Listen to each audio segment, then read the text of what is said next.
Very good morning guys, welcome back to my channel Discuss to another vlog. আজ হচ্ছে Sunday 3rd মে আর just কয়েকদিন পরে মানে just আর 10 দিন পরে আমার বার্থডে।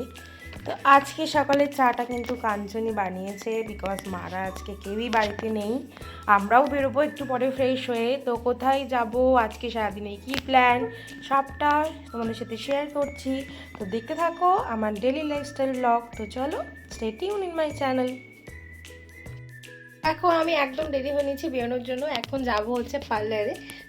পার্লারে কিছু কাজ আছে, তারপর সেখান থেকে কাজ মিটিয়ে যাবো হচ্ছে মাসির বাড়ি। আজকে মাসির বাড়ি আছে হচ্ছে একটা মস্ত বড় আয়োজন। কিসের আয়োজন, কেন আয়োজন, সবটা পরে জানাচ্ছি। পুরো ব্লগটা দেখতে থাকো, আশা করি তোমাদের ভালো লাগবে। প্রচণ্ড রোদ আজকে, এত রোদে বেরোলেই আমার মাথা ধরে যায়, মাইগ্রেনের প্রবলেম আছে। আমার মতো এরকম আর কার কার প্রবলেম আছে গো, আমার সঙ্গী কারা কারা আছো কমেন্ট করে জানিও। তো দেখতে দেখতে চলে এসেছি আমার লরিয়ালের পার্লারে।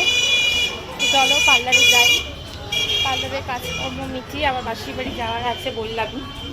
তো পার্লারে যাচ্ছি এবার। নৈহাটি স্টেশনের একদম সামনে বলতে পারো ঠিক অপোজিট সাইডেই একটুখানি এগোলেই কিন্তু লরিয়াল প্যারিসের এই পার্লারটা দেখা যাবে। এখানে কিন্তু সার্ভিস বেশ ভালো আর প্রাইসও কিন্তু রিজনেবল। তো আমি তো বরাবর এখানেই যাই। আমার হেয়ার কালার বলো, hair spa, haircut and আরও যাবতীয় যা কাজ থাকে সব কিছু আমি এই পার্লারটা থেকেই করাই। বিকজ সত্যি ওদের সার্ভিস ভীষণ ভালো আর ব্যবহারও ভীষণ ভালো। তো তার জন্য আমি প্লাস লাস্ট 4-5 বছর ধরে এই পার্লারটাতেই যাই। তো আমার আইব্রো করানোর ছিল, যেহেতু সামনে আমার birthday, hair colour, hair spa এই সমস্ত করানো ছিল। তো সব কিছু আমি করিয়ে নিলাম, যেহেতু ছুটি পাই না, সানডে একটাই ছুটির দিন। তো সেই ছুটির দিনটায় নিজের সেলফ কেয়ার না করলে আর অন্য দিনগুলো তো অফিসের ব্যস্ততা থাকে, হয়ে ওঠে না। তো এই যে এবার আমার হেয়ার ওয়াশ চলছে এখানে। এই দিদিটা ভীষণ ভালো, খুব যত্ন সহকারে হেয়ার ওয়াশ করে দেয়। আমি তোমাদের সাথেও শেয়ার করে দেবো, ঠিকানাটা তো বলেই দিলাম।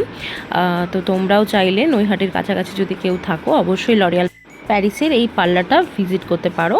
নো ডাউট এখানকার সার্ভিস এবং স্টাফদের বিহেভিয়ার কিন্তু খুবই ভালো। তো দেখতে দেখতে আমার হেয়ার ওয়াশ হয়ে গেল, এবার আমার হেয়ার ড্রাই চলছে। তো আজকে হচ্ছে মাসির বাড়িতে মস্ত আয়োজন বললামই। মস্ত আয়োজনের রিজন হচ্ছে আজকে হচ্ছে জামাই বাজারের খাওয়া দাওয়া। এটুকুই এখন আপাতত বললাম। ব্লগটা পুরোটা দেখতে থাকো, পুরো ডিটেলসটা সমস্তটা জানাচ্ছি। আশা করি তোমাদের ভালো লাগবে, দেখতে থাকো। কাজ তো মিটে গেছে আর এখন তো 1 বছর হেয়ার কাট করা যাবে না, আর মানবো নিয়মটা, বিকজ যেহেতু রিচুয়াল সব কিছু মেনেই বিয়ে করেছি। তো বিয়ে যা যা নিয়ম আছে মানতে কি ক্ষতি। তো এবারে যাবো মাসির বাড়ি, তার আগে যাবো কিছু মিষ্টি আর দই নিতে। তো চলো যাওয়া যাক। ইতিমধ্যে কাঞ্চন আমাকে নিতে চলে এসেছে। তো আমরা এখন টোটো করে নিয়েছি, টোটো রিজার্ভ করে মাসির বাড়ি যাচ্ছি। ওপারে মাঝে মিষ্টির দোকানে যাবো। তো যাই, আজকে তো গ্র্যান্ড লাঞ্চ হচ্ছে, চলো দেখা যাক। এই যে বঙ্কিমচন্দ্রের ছবিটা দেখতে পেলে, এটা হচ্ছে আমাদের বাঙালির ঐতিহ্য এবং সর্বোপরি আমাদের নৈহাটিবাসীর ঐতিহ্য। বঙ্কিমচন্দ্র চট্টোপাধ্যায়ের বাড়ি যেহেতু আমাদের নৈহাটিতেই, তো এই ব্রিজটা পেরিয়ে আমাদের ওপারে যেতে হয়। এটাকে বলে বড়দা ব্রিজ। তো এখানেই ওনার একটা স্ট্যাচু করা আছে। তো তারপরে আমরা চলে গেছিলাম মিষ্টির দোকানে, জগত্তারিণী মিষ্টির দোকান। এটা খুব বিখ্যাত, এখানকার মিষ্টি দই দারুণ অসাধারণ। তো কাঞ্চন তো মিষ্টি দই সমস্ত কিছু কিনে নিয়েছে। এবার আমরা মাসির বাড়ির উদ্দেশ্যে রওনা দিচ্ছি। এবার পৌঁছে গেছি মাসির বাড়িতে। আর মাসির বাড়িতে তো এখন দিভাই আছে, দিভাই মানে মিভান সোনা আছে, এটা একটা আলাদাই পাওনা। আজ হচ্ছে জামাই বাজার খাওয়া দাওয়া, তাই তো?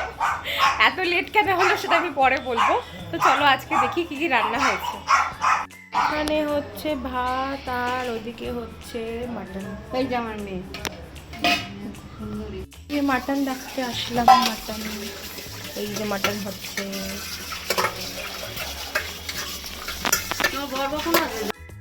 এখন মাসির ডিউটি পালন।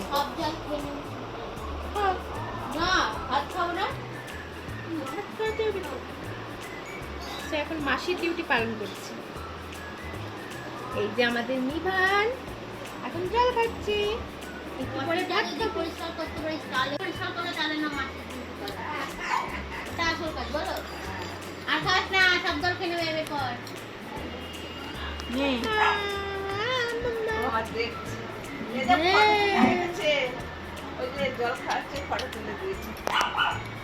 এই যে ফটো এলি বাবা কি আছে মামা আচ্ছা মামাটা এই যে ফটো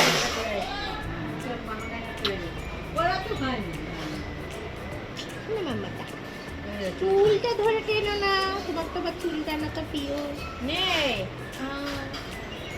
আবার তুমি চুল ধরেছো, আবার তুমি চুল ধরেছো দুধ। আমি এখন খাচ্ছি ঘুগনি উইথ পেঁয়াজ মেও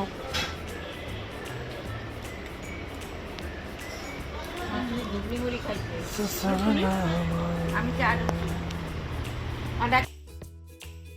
তো আমাদের বিয়ে হয়েছে 4th মার্চ, অলমোস্ট 2 মাস পরে আমাদের এই জামাইবাজের খাওয়া দাওয়াটা হলো। মানে কাঞ্চনের খাওয়ানোর নিয়ম ছিল, তো সেটা সেই সময় হয়নি কারণ আমাদের যেহেতু ঘুরতে যাওয়া ছিল, আর তারপরে একটার পর একটা বাধা আসতে থাকে, বিভিন্ন রকম খারাপ সময়ের মধ্যে দিয়ে যাই। কাঞ্চনের শরীরটা ভীষণ খারাপ হয়ে পড়ে, পরে তোমাদের অন্য কোনো ব্লগে শেয়ার করব কি হয়েছিল না হয়েছিল। তারপরে আমার মেশোরও ভীষণ শরীরটা খারাপ হয়, তো তাই জন্য খাওয়ানোটা ডিলে হয়ে যাচ্ছিল। তো ফাইনালি এই 3rd মে রবিবারে আমরা ঠিক করলাম এবার সমস্ত কিছু ঠিকঠাক আছে, তো এবারে খাওয়া দাওয়াটা সেরে ফেলা উচিত। চিপস ঠিক আছে, এখানেও ভাত রয়েছে। ওকে, এখানে মিভানের খাবার হয়েছে, যাই হোক। এই যে মাছ রয়েছে, মাটন রয়েছে, ঠিক আছে, আর রয়েছে চাটনি, এই যে চাটনি, আর রয়েছে দই মিষ্টি, ঠিক আছে। এই অবধি দেখালাম, এবারে খাওয়া দাওয়ার পাটটা ভালো করে মেটাই। বিয়ের সময় অষ্টমঙ্গলের সময় যখন আসা হয় তখনই আমাদের এই নিয়মটা আছে যে জামাইকে বাজার করে খাওয়াতে হয়। আশা করি অনেকের কাছে এই নিয়মটা আছে। আরেকজন ফোনটা রেখে ফাইনালি মিভানকে নিয়ে ব্যস্ত। Good to see that.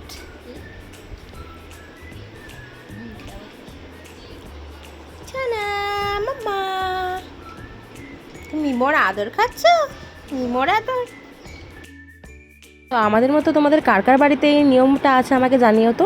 আর এই নিয়মটা আমাদের বাড়িতে কেন হলো না, কারণ হচ্ছে আমার বললাম মেশোর ভীষণ শরীরটা খারাপ হয়ে পড়ে, তো মেশো বাড়ি থেকে বেরোচ্ছিল না, তো তাই জন্য আমরা ঠিক করলাম সবাই মিলে একসাথে আলোচনা করলাম যে মাসির বাড়িতেই, মেশোদের বাড়িতেই আমরা অ্যারেঞ্জমেন্টটা করব। জমিয়ে চলছে জামাই বাজারের খাওয়া দাওয়া।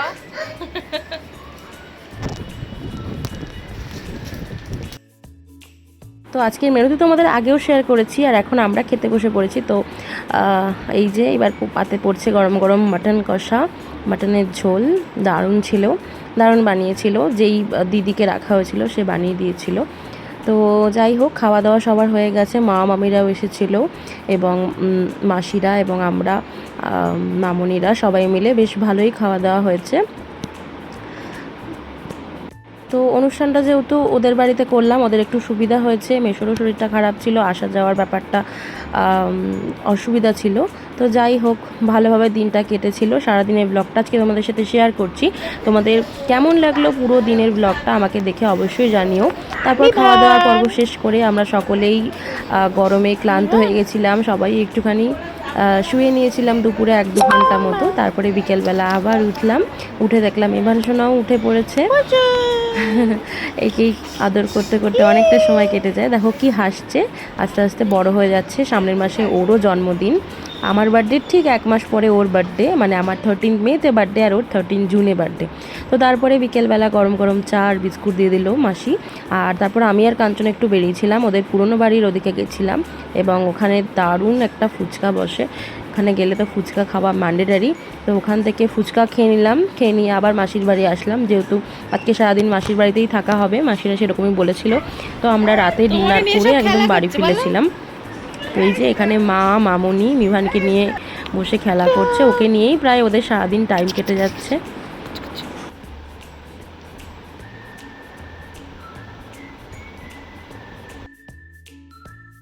তো এরপর আমরা ডিনার করে বাড়ি ফিরে এসেছিলাম। তো আমাদের এই জামাই বাজারের ব্লগটা তোমাদের কেমন লাগলো অবশ্যই কমেন্ট করে জানিও। বাই।